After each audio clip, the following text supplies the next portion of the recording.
C'est parti! Bonjour et bienvenue dans cette nouvelle vidéo. Je suis Sam de Phone Android et aujourd'hui nous allons parler de la Xbox One S de Microsoft. Pour rappel, la Xbox One S est une version de la Xbox One X sans lecteur optique. Pour schématiser, la Xbox Series S est à la Xbox Series X ce que la One S était à la One X. Il s'agit donc globalement de la même console, mais vous ne pouvez y installer que des jeux dématérialisés. Nous reviendrons sur ce point après. Cette semaine, Microsoft a annoncé officiellement l'existence de la Xbox One S. La Xbox Series X ne sera donc pas la seule à affronter les deux PlayStation 5 qui arrivent en fin d'année. Nous savions bien que la Xbox One S existait. Elle avait fait l'objet de fuites sur les réseaux sociaux quelques jours auparavant. Mais bon, une info officielle, c'est toujours bon à prendre. Et ce n'est pas tout. Microsoft a aussi profité de l'occasion pour dévoiler de nouveaux détails sur la Xbox One S. Des détails sur son design, ses performances, sa fiche technique, son prix et sa date de sortie. L'annonce la plus importante, l'annonce choc de Microsoft, c'est le prix de la console. Elle est positionnée à moins de 300 €.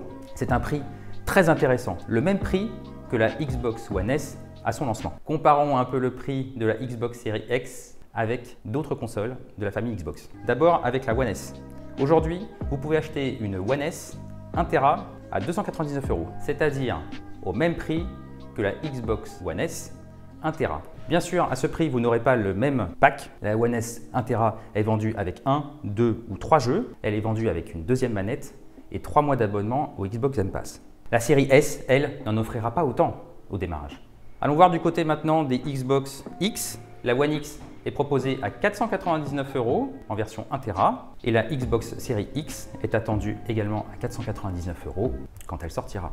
Mais ça, c'est encore de la rumeur. Évoquons maintenant le design de la console. La One S est plus petite, moins épaisse et elle n'a pas de lecteur optique par rapport à la Xbox Series X. Côté design, la Xbox Series S conserve le côté parallélépipédique de toute l'Xbox, notamment de la Xbox Series X. Selon Microsoft, la Xbox Series S est la plus petite des Xbox jamais conçues. Elle est 60% plus petite que les Xbox Series X. L'image dévoilée par Microsoft sur Twitter montre une console blanche avec un grand rond sur le devant, un grand rond noir.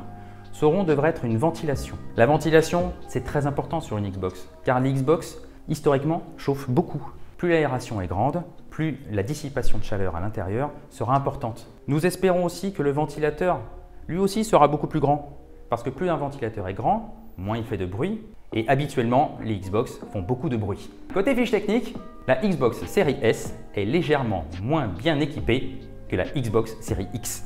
Elle est capable de gérer les jeux jusqu'en 1440p, mais elle peut augmenter la définition de l'image jusqu'en 4K grâce à l'upscaling. Cela veut dire que la console est normalement capable d'afficher de l'Ultra HD.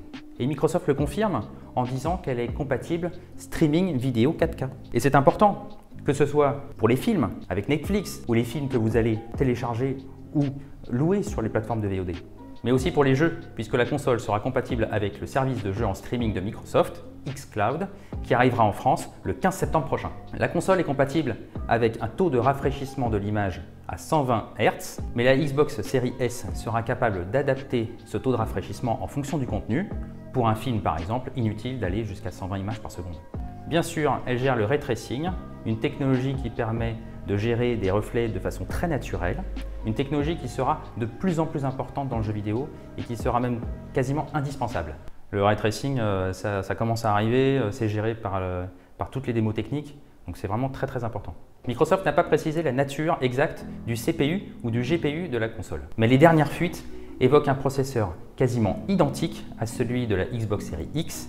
En revanche, le GPU serait moins puissant. Ces mêmes rumeurs évoquent une puissance 3 fois moindre pour la Xbox Series S que la Xbox Series X. Bien sûr, la console sera compatible avec la manette présentée avec la Xbox Series X, mais elle sera livrée avec une manette assortie qui sera toute blanche. C'est un peu moins classe que le noir quand même. La première version de la Xbox Series S sera livrée avec un disque dur de 512 Go pour stocker les jeux, les films et tous vos contenus.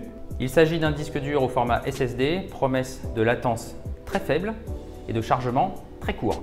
Il est fort probable qu'à l'avenir, la console se décline aussi en version 1 Tera parce que les jeux sont de plus en plus gourmands et qu'il va falloir de plus en plus de place pour les stocker. Attardons-nous justement quelques instants sur cette notion de stockage et d'absence de lecteur optique. Cette console, qui est vendue moins cher que la Xbox Series X et donc se veut plus abordable, ne l'est pas forcément pour tout le monde. Explication. Premier point, il faut télécharger les jeux sur la Xbox Series S. Des jeux qui sont de plus en plus lourds, sur PS4 et sur Xbox One par exemple. Un jeu AAA, téléchargé avec une connexion ADSL. Cela prend une demi-journée, voire une journée complète. Côté instantanéité, on peut faire beaucoup mieux. Deuxième point, la Xbox Series S ne montrera son véritable potentiel que si elle est associée avec un abonnement Xbox Game Pass. Et plus précisément avec l'abonnement Xbox Game Pass Ultimate, celui qui est vendu à 13 € par mois. Le Xbox Game Pass Ultimate intègre des jeux offerts tous les mois, mais aussi le service de jeu en streaming de Microsoft, xCloud, dont on parlait précédemment. Le jeu en streaming, c'est top. Ça permet d'avoir un jeu tout de suite sur la console, sans avoir besoin de télécharger, puisqu'il est stocké sur des serveurs distants. Parfait. On peut accéder très facilement à un jeu. Mais là encore, une connexion ADSL n'est pas suffisante. Aucun opérateur de jeu en streaming conseille aujourd'hui une connexion ADSL pour se connecter à leur service. Une connexion fibre optique est donc fortement conseillée. Et la fibre optique aujourd'hui, ça coûte plus cher qu'une connexion ADSL. Au bas mot, une trentaine d'euros hors promotion. Attention donc au coût caché de cette console dite abordable. La Xbox Series S est-elle une bonne affaire pour Noël?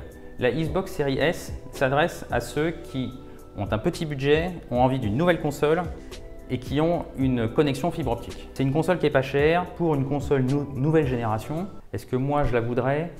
J'hésite. Moi j'aime bien l'objet du jeu, j'aime bien avoir la boîte du jeu.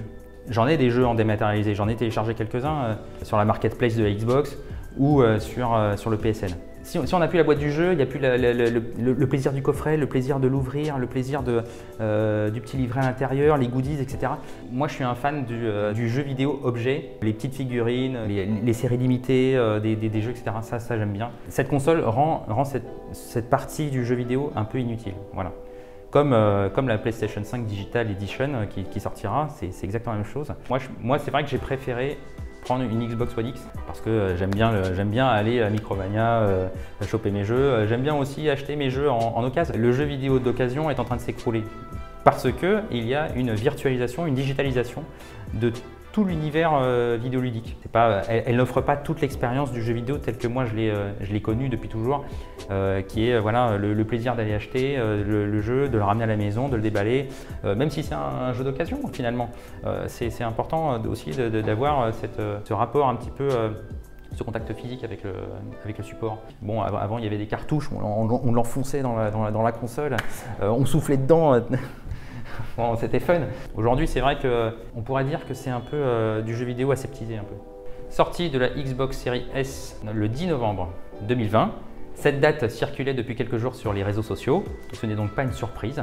Et il paraissait évident que la console serait accessible dans les points de vente avant Thanksgiving. Voilà donc tout ce que nous savons sur la Xbox Series S. Merci d'avoir regardé cette vidéo. Si elle vous a plu, n'hésitez pas à poser vos questions dans les commentaires, à vous abonner à notre chaîne et activer les notifications pour ne pas rater nos prochains contenus. Merci encore, à très bientôt. Ciao!